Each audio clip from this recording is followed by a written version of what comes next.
Hello, my friends. Welcome back to the channel. My name is Joe Theodore, and it's an honor to be here with you today on this sacred Sunday. And I hope you guys are doing well.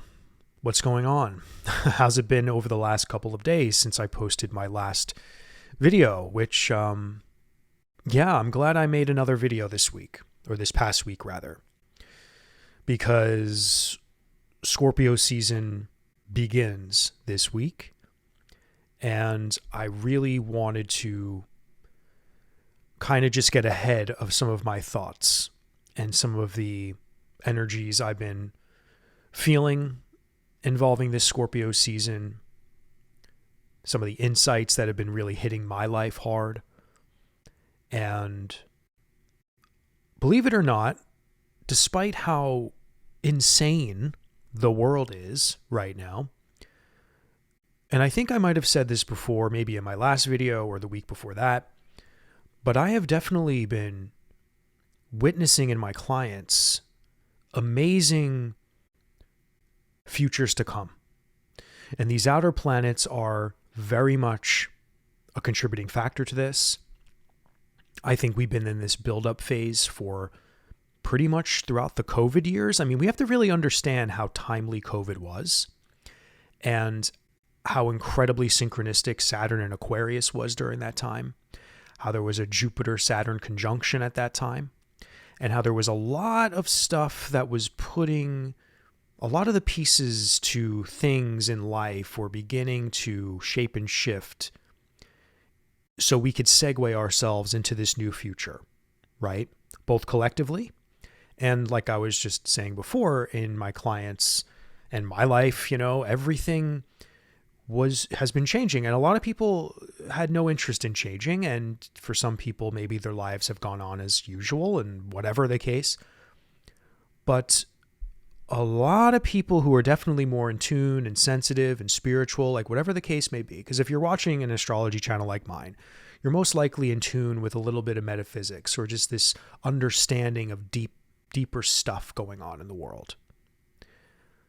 And for us, we have been inspired to change our lives, many of us.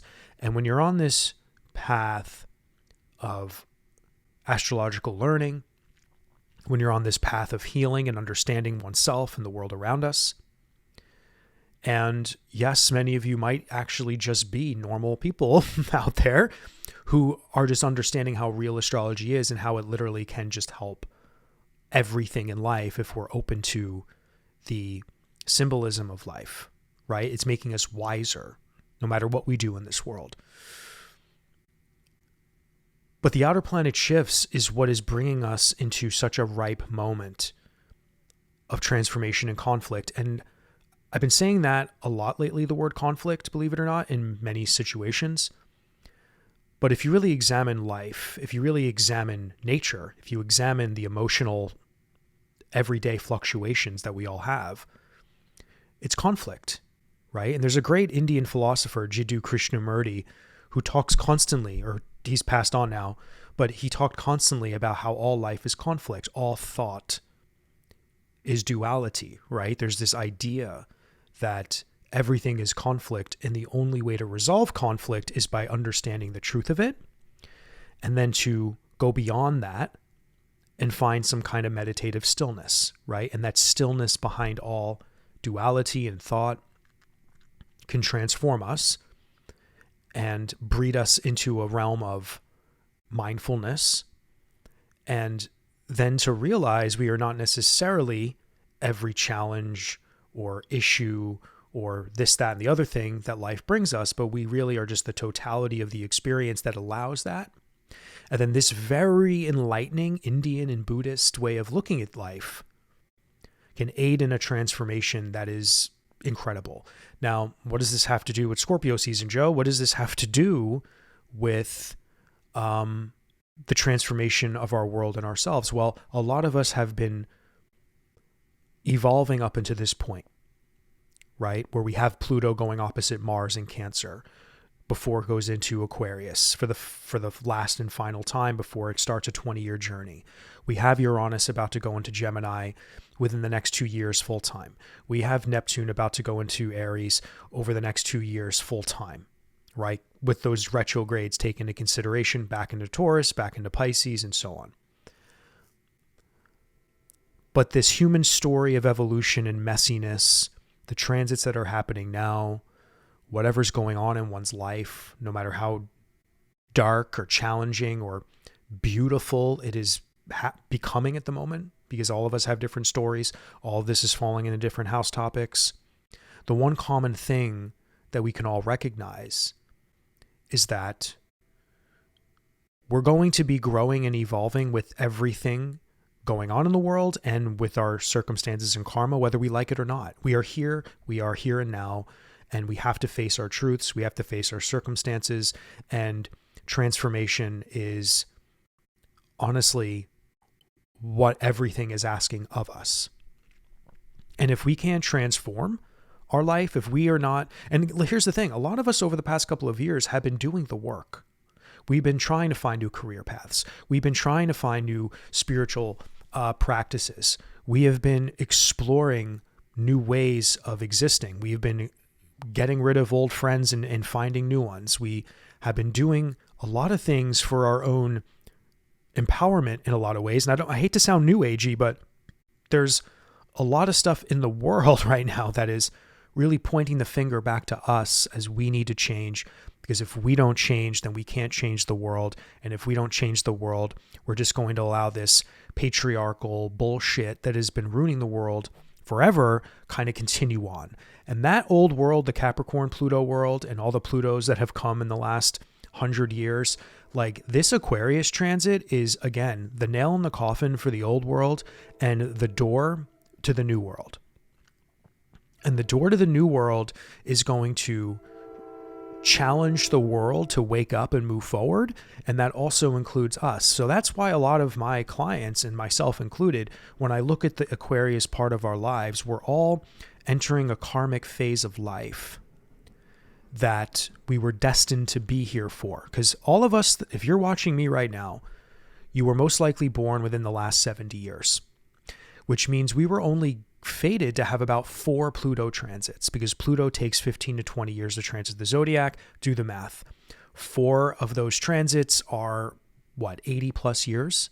Most of us don't live past 80, right? I mean, give or take, right? You know what I'm talking about. I'm just trying to make an off the cuff example here.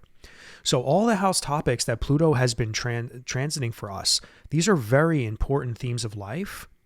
And again, wherever Gemini is for Uranus transits, and wherever Neptune is for Neptune transits, these outer planets are, we only get so many themes of life houses for these transformations to occur.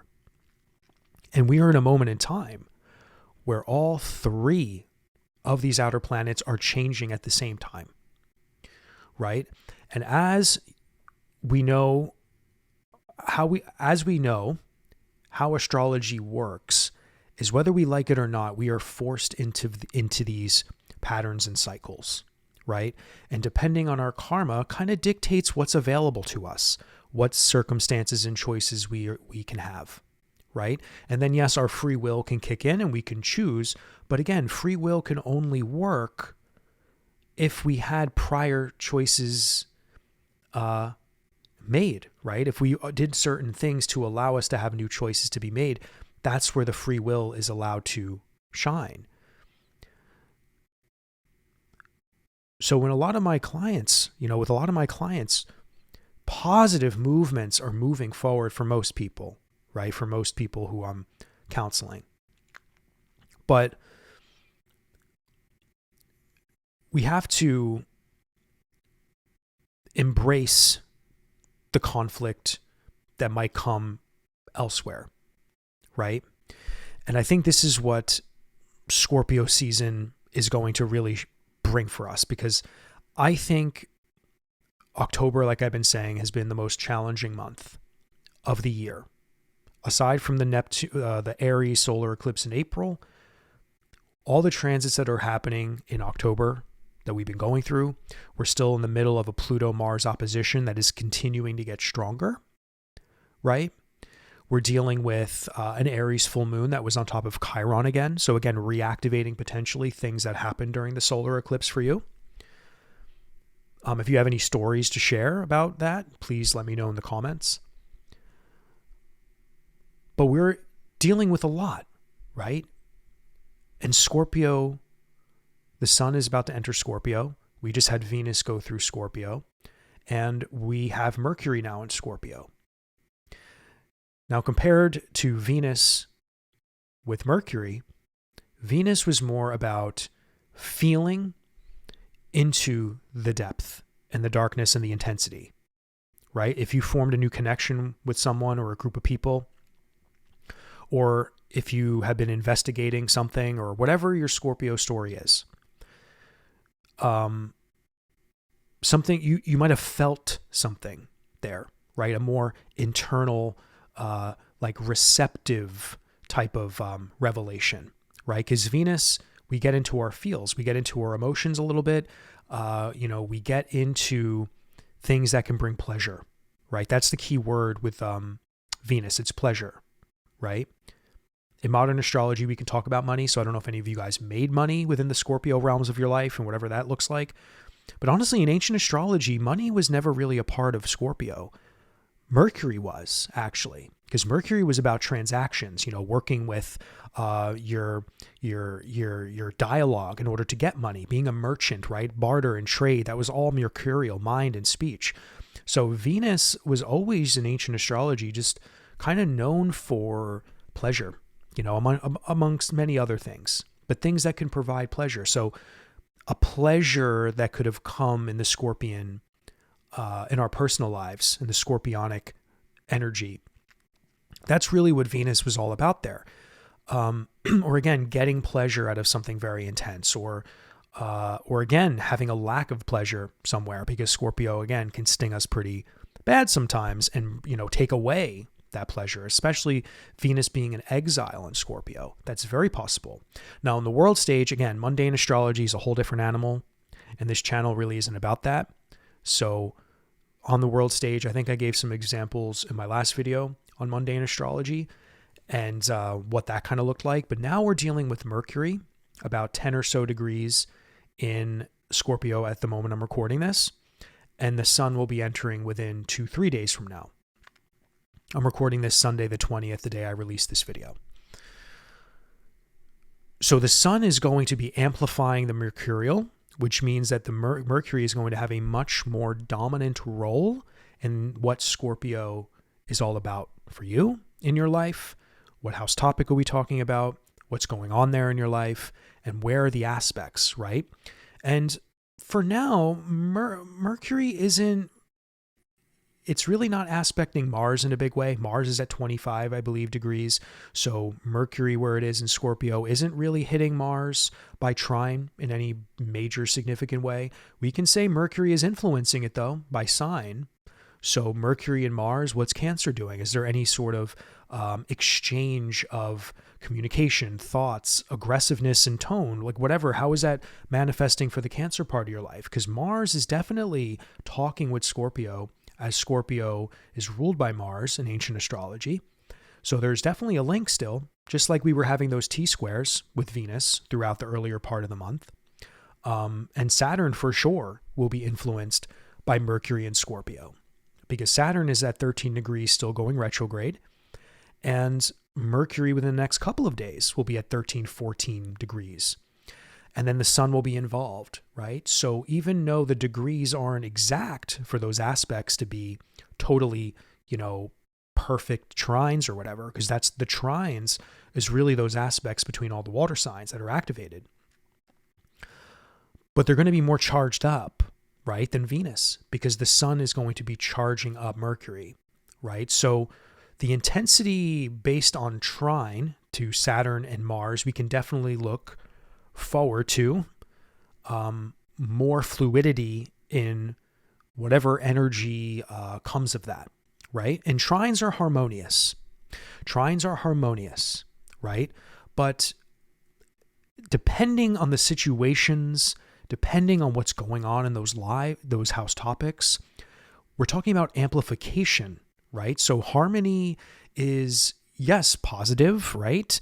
But there can also be harmony and negative things. And depending on what planets we're talking about here, can really dictate the planet, whatever planets we're dealing with, and whatever circumstances are occurring can truly dictate the path, right, of what ultimately could manifest, right? So if your Saturn story in Pisces has been rough, like if you're still working through whatever Saturn has been dissolving there, because Saturn wants to build and structure stuff, but in Pisces, that's very difficult. But I think by now, with Saturn's transit there, we should all have a good idea what our Pisces story ultimately has been all about with Saturn there. But still, if you're still kind of walking through the mud in Pisces, right? And Mercury is trying to provide fluid communication or fluid thought or whatever Mercury can provide there, it doesn't mean you're just going to get blessed by Mercury. You know what I mean? And Mercury can be a trickster. Mercury is a lot of fast-moving information. It's the mind. It is the way we speak, communicate. It is any way we kind of offer transactions to stuff. So Mercury in Scorpio with the sun will be talking to Saturn. Will be talking to Mars, kind of, because Mars is like almost out of Cancer, right? Another week and a half, or really another 11 days, and Mars will go into Leo. But this week is going to be, I don't know if I said last week was the most intense week. Maybe I did because of the full moon in Aries, right? That was a very intense week. But we're leading into the end of the most intense part of the month as well, because again, when Mars goes opposite Pluto for real at 29 degrees, which is going to happen around Halloween of all days, that is when we might see a massive event go down in the world. This is where we might see something blow up in our life, right? We may have a cathartic release of revelation or transformation.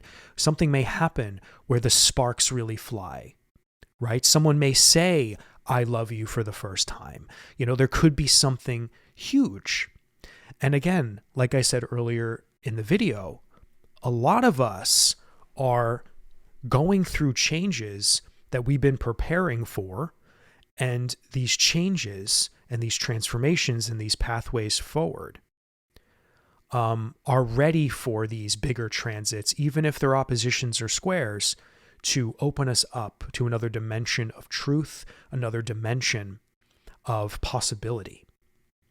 Right? Because every aspect, especially the challenging ones, that's why I love oppositions. I love squares, guys, because again, conjunctions are great. Sextiles and trines are great, but without challenge and a little bit of struggle and a little bit of conflict, we can't grow. We can't grow, right? That's why in Buddhism, they say one of the greatest gifts is to be reborn as a human, because in a way, to go through some suffering, and then to awaken and become liberated in the highest of senses. That is really this is the only vessel to achieve nirvana, right? Ultimate liberation in bliss, because there's other realms of existence, according to them, where you can be born again in various different heavens. There's not just one heaven in Buddhism. There's many heavens, many realms of existence, many forms, and you can get reincarnated left and right in all these different dimensions and never even have an earth body. But just getting born in a heavenly realm over and over again, there's no challenge there. It is just happiness and bliss and this, that, and the other thing, right? And to a Buddhist, they won't ever get to nirvana because they're just constantly trapped in a perpetual state of pleasure and happiness. You know what I mean? Like, it sounds really wild to say and think about, but you don't grow when you're in constant states of pleasure. You need those squares and oppositions to kind of propel us, to transform us, to awaken us, to provide something in our life that can lead us in another direction, or to evolve a situation you're already in and to get rewarded in some way for that.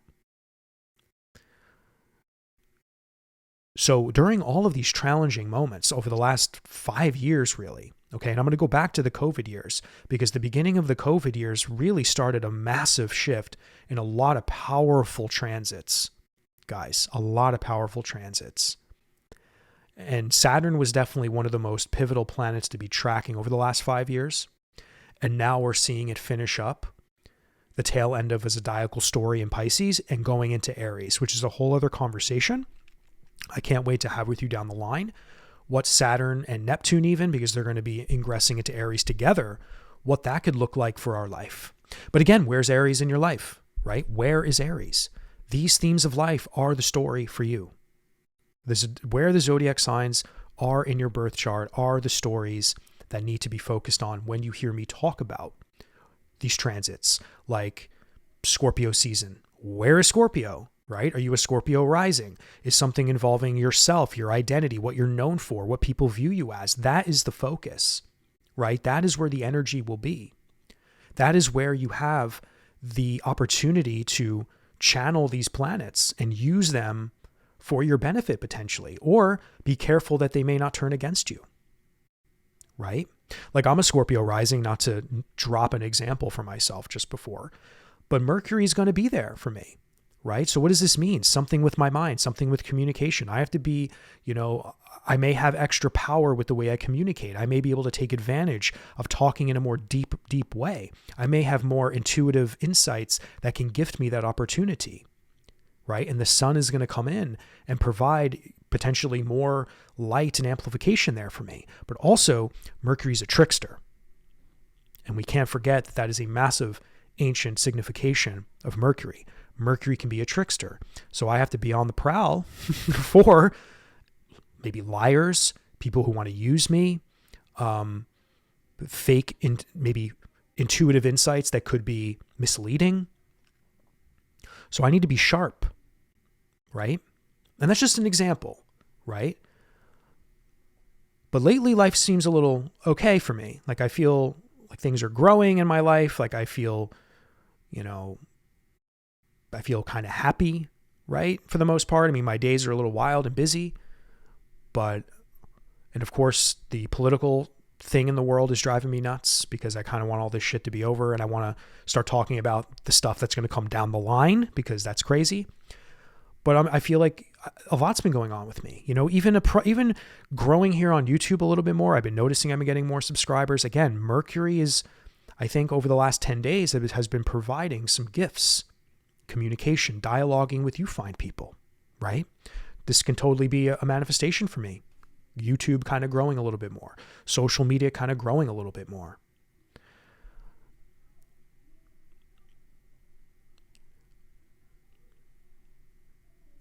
So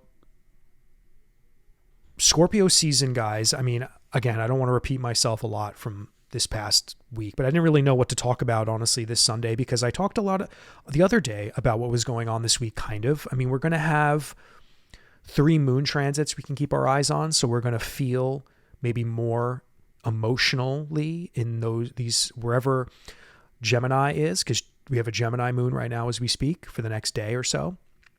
Then we're going to have a Cancer moon. So again, Mars and Cancer will be activated by the moon. So again, we're going to feel wherever the moon transits, we're going to feel life a little deeper there, right? So I know I don't really talk about the lunar phases every week, but maybe I should just drop in. I used to do that back in the day here on the channel.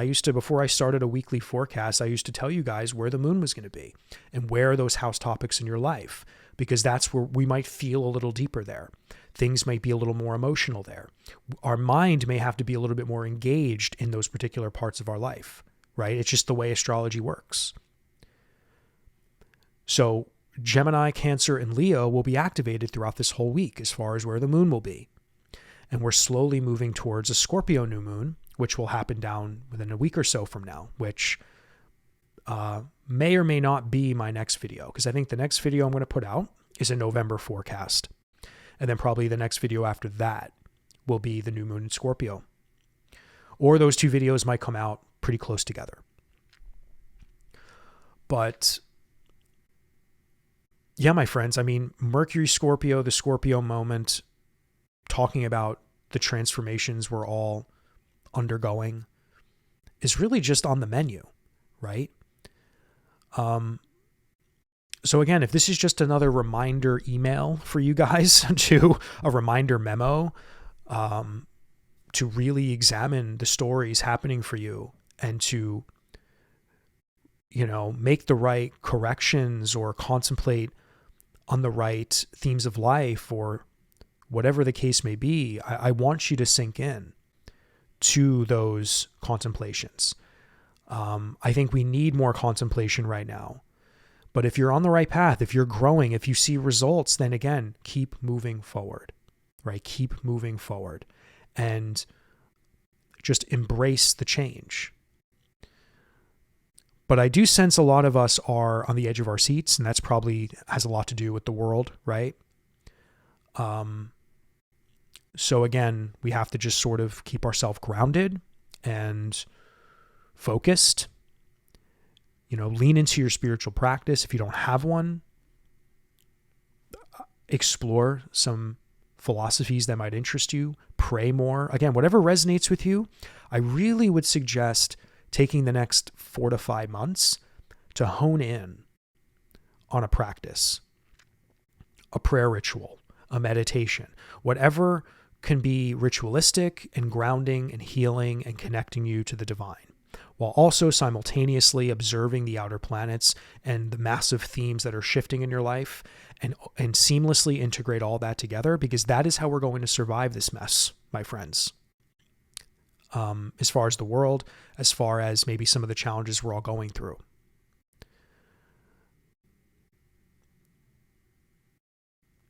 And Scorpio season, for me at least, Scorpio, any water sign, anytime the sun activates a water sign, we're going to feel something deeply.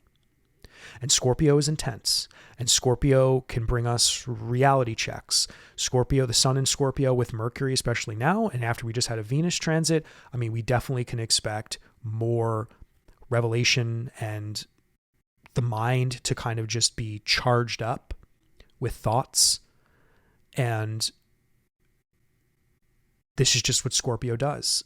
And we can definitely tap in to truth during Scorpio season. And yes, of course, whatever planets are involved and aspected to Scorpio can make all the difference. So again, this is the moments we find ourselves in, my friends. And Venus in Sagittarius, I think I talked about that enough already, but I'm already seeing results in a lot of ways for that transit.